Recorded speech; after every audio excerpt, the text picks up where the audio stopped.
ìwọ ní industry. Níbo ni wọ́n wà ní 2004 nígbà tá wọ industry ńgbà yẹn. Ẹ̀yin tèmi eléyìí tún gbẹ́nu tán o. Ẹ wá wo bí Aisha Raji bó ṣe ń tú àṣírí Austin Emmanuel bẹ́ẹ̀ ló ń sọ gbogbo ẹ̀ bòròbò. Ẹ wo ẹnu mi kọ́ lẹ máa ti gbọ́. Bẹ́ẹ̀ ṣe ń wo fídíò yìí ẹ máa bá mi like, ẹ máa bá mi share, kẹ́ máa comment, kẹ́ dẹ̀ máa tẹ subscribe button yín àti notification button. Àwọn kan sọ kí evidence wà ní kí ẹ fẹ́ ra yé Aisha. Ní kó mọ evidence bọ́ta, wọn ọ̀rẹ́ evidence mú bọ́ta, ẹjọ́ kan ni gbogbo wọn jọ ń rò papọ̀. Kò ní yẹ director olórí kúkú, director aláyéyá aláyéta, kò mọ nǹkan kan, kò mọ dò. Onílara arógbòbògbò arógbò síwájú ológo, inú ò kí ń dùn sórí ire. Kí ló dé? Kí ló fi rí ẹ? Òyìnbó ọ̀rẹ́ bí mọ́mí. Omi òkú ló fi wẹ̀.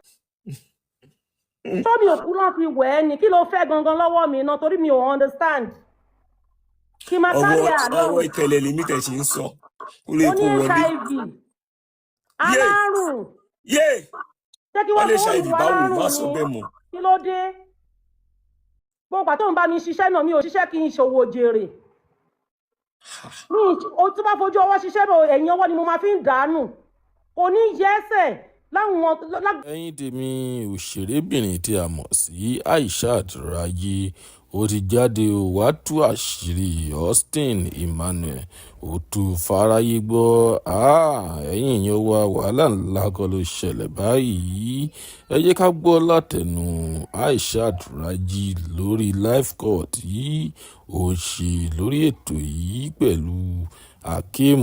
Ẹ̀yin yẹn wá ẹ jẹ́ ká tẹ̀síwájú. Àwọn tó ní ilé ayé tó ní ilé ọ̀run mo tún wọn máa kọ́bọ̀ olórí burúkú yìí ní sẹ́ Akeem kò mọ bóyá ń direct film mo máa lọ gbé dialogue director wa máa sanwó fún lọ́tọ̀ mo máa lọ gbé English director wa máa sanwó fún lọ́tọ̀ a máa fẹjú mọ́ wọn náà máa lejú mọ́ wọn nítorí kò foríire ẹ̀dá ó foríire èèyàn kí ló dé wọ́n wá ń béèrè lọ́wọ́ ó wá jókòó sí kọ́nà torí pé ò ní product bó ṣe ya fíìmù tó láyé ẹ̀ ó fail. Ní product o lè sọ pé ọmọ kan ló build láyé ẹ mú ọmọ kan bọ́ síta kó sọ pé ìwọ ló build lágbájá ọmọ lágbájá ṣé ìwọ ló build mi ní àbó lórí burúkú ni ẹ ìwọ ni first director tí mo máa lò first director tí mo kọ́ ló láyé mi is my daddy Òjó Págógó followed by Kunle Afod lẹ́yìn náà ló kan Funny Films nígbà yẹn ló ẹ̀ṣẹ̀ wá kan Wàsíù Adéyanjú iṣẹ́ tí Wàsíù Adéyanjú tó yà fún mi Fadékẹ́mi ọmọ oró tó bá mi direct pẹ̀lú owó mi ìgbowó lọ́wọ́ anybody mi ìgbowó lọ́wọ́ marketer fi ṣiṣẹ́ òun ló gbé mi lọ́dọ̀ Toymas Films Holding mo láfọ̀ ìṣẹ́ tó lè bu wa ní kẹfẹ́ wáyé onídàá fún ẹ. So kí ló wá fàjà yín gangan. Mi ìmọ̀ nǹkan tó fẹ́ kí ló ń grant interview fún tó lọ́n sọ wípé wọ́n fa èmi lé wọ́ lọ́wọ́ àbó lórí burúkú ni ẹ́ níwọ̀ tó ń bọ́ ìwọ tó ń kówó fíìmù fún ṣé wọ́n fowó ya fíìmù rí ni àwọn mákẹ́tà ń kówó fíìmù fún ẹni náà ó ní jèrè. Ó ti tó ogun báyìí ó ti tó ogun. Kí ló dé pépà ni mo ṣe fún ẹ no. Akeem ọmọdé nípa industry. Mo wo fíìmù ni mo wá pọ̀ sí mi. Ọmọdé ẹ̀ nípa movie industry. Jọ ń torí Ọlọ́run ẹni tó bá gbówó fíìmù fún tó bá fẹ́ produce movie as a producer tó wá pe director pé kó bẹ́ẹ̀ direct movie jọ ṣé director yẹn help ẹ àbí wọ́n ló help ẹ. Wọ́n ló ti director. Láì ṣe wọ́n sì nínú fíìmù olórí burúkú yìí rí kó mú bí tí mo ti ṣe wọ́n sìn rí nínú fíìmù ẹ̀ rí ó dẹ̀ ń drag mi lọ́tún drag mi lọ́sì ṣé kò sí kí ló fẹ́ gangan náà ó fẹ́ pasán ayé ṣá ó tẹ̀ máa pasán ayé ni torí kó máa rákòrò ògo ẹ̀yẹn ògo lórí burúkú yẹn ò lè rí lò mọ́ olóṣì kí ló dé tó jẹ́wọ́ fáwọn èèyàn nǹkan tó gbé ẹ ṣubú jẹ́wọ́ fáwọn èèyàn náà. Kí ló gbé ṣubú ṣé wọ́n mọ ọ̀rọ̀ tó gbé ṣubú ni. Àní kóhun jẹ́wọ́ fáwọn èèyàn kí ló gbé ṣubú tó ń pariwo àwọn mákẹ́tà ni kí làwọn mákẹ́tà mọ̀ ń pa ẹ̀. Wọ́n ní wọ́n fẹ́ ìta lọ́nà fẹ́ wọ́n ní bí kí ló wúkọ ẹni tó ló fẹ́ ẹni tó bá sùn kí ló wúkọ ẹni tó fẹ́ èèyàn kan ṣé Toymax ni àbí kí ló wúkọ ẹni náà. Olórí burúkú ṣán gbọ́rọ̀ sí lẹ́nu ẹlẹ́nu gúngún ẹlẹ́nu wíwó tó gbọ́dọ̀ sí lẹ́nu oríṣiríṣi.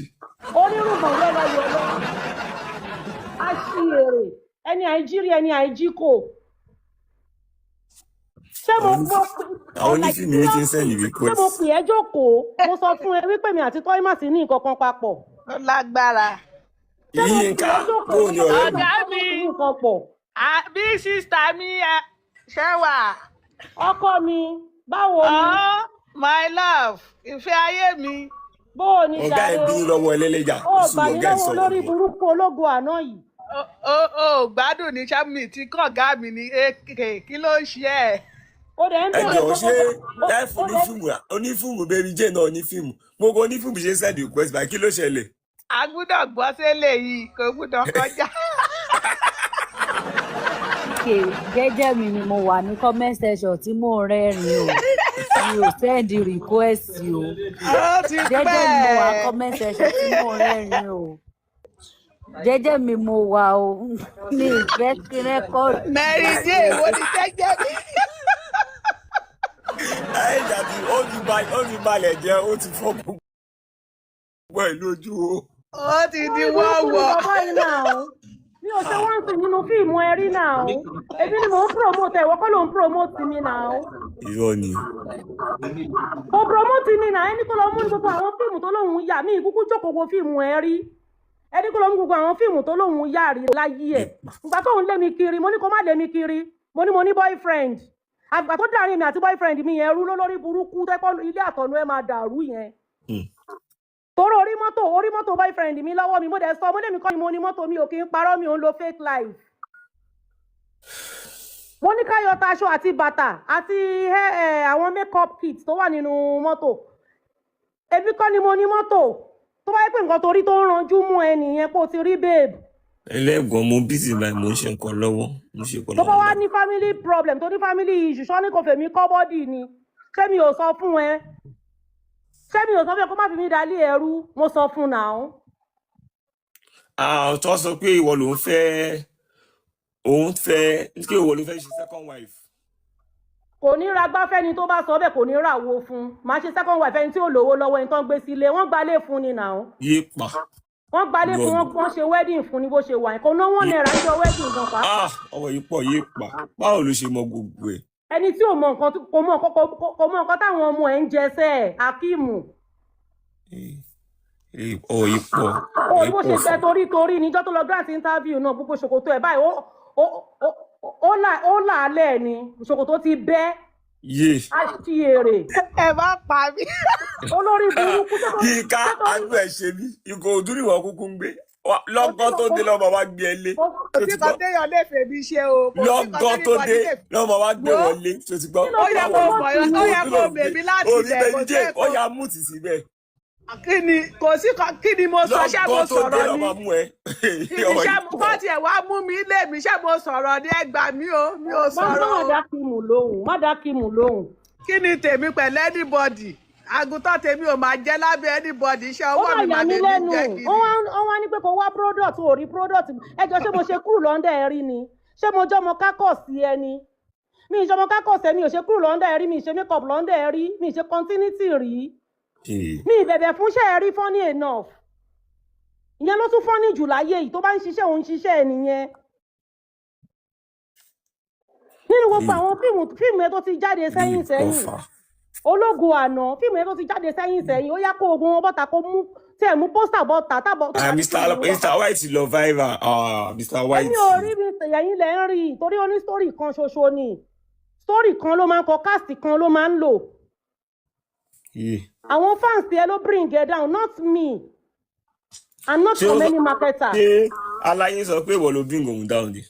wàhálà ó lè ní mo bring òun down ni ó lè mi àti Toymas àti Olasco la bring òun down. bóyá ó ń jẹ́ kó sọ pé ó ní bad luck ni. àti ìrandíran ilé ló máa ní bad luck. àìsè bá parí bọ́ ní mẹ́lọ̀ pé lè yí òraṣọ wọ̀ ẹni tí òrò ń jẹjẹ tó sọ pé tó léèyàn ní bad luck òun ni òrò ń jẹjẹ ni òráyé wá náà tẹ́lẹ̀ ìráyé wá lójú ẹni ẹni tó máa kúkú gbóná máa kúkú oró ni bó ṣe wà yẹn. owó yìí pọ̀ fà díẹ̀díẹ̀ mọ́ mi. no wo kò compare mi àti ẹ̀ papọ̀ ṣé lè yí nǹkan jẹ́ máàcì rárá rárá ò ní dààmú sẹ́ nǹkan ò ní ṣe é fáwọn tó ní ẹ́ olórí burúkú wà dé máa sọ̀rọ̀ wọ́n máa tákì gbogbo èèyàn wà ní ìwọ kan ló mú èèyàn kan mọ èèyàn kan ìwọ ló mọ gbogbo èèyàn kí ló dé ṣọ́ ṣépè fún ẹni ṣọ́ ṣépè lé fún ẹni àwítán ó ní mo kúrò ní gbogbo kíní fún wọn ni olórí burúkú kò kọjá owó dé ìdí ìrókò o àwọn ìyàwó oníyàwó ló ń bá sùn ó wá lò ní ṣìṣe gbogbo àwọn oníyàwó tó ń bá sùn tó ń gun orí ìyàwó oníyàwó kiri ó yà náà àtúbọ̀tán ẹ̀ ló délẹ̀ fún ẹ̀ ó máa jẹ́ dọ́gbò ó máa rún jẹ́ bí gúgúrú kú ni ìwọ ò lọ ń wá fún mi ò ní dáa fún ẹ ní gbogbo ọ̀nà ṣé bí wọ́n sọ wípé kó má lò mí sí fíìmù mọ́ ni ó mọyẹ ìgbà tó ti cross way mi tó ní kó má lò mí síṣẹ́ mọ́ nǹkan tó ń ṣe fún mi lọ́run ń ṣe fún ẹ nǹkan tó ń ṣe fún mi lọ́lọ́run ń ṣe fún ẹ nǹkan tó ń ṣe fún mi ọtí ni máa nù. gbẹ̀yìn lé ni ò gbẹ̀yìn lé níṣẹ́ tó ṣe yẹn dá padà ni. ní tó ṣe fún mi lọ́lọ́run ń ṣe fún ẹ boyfriend mi ò kìlọ̀ fún ẹ ó ní kó má dọ́dọ̀ mi mọ́ ó lù ẹ́ jàtìjàtì ó lù ẹ́ yẹlẹyẹlẹ ó lù ẹ́ fọ́ lójú ni irọ́ ni o olórí burúkú ìfọ̀fẹ́ǹsì ìjọ tá à ń sọ yìí ní sẹ́ẹ̀. irọ́ ni o. ní olórí burúkú Akeem nígbà yẹn sẹ́ ò lè sún mọ́ mi ó máa blọ́ọ̀kì ẹni.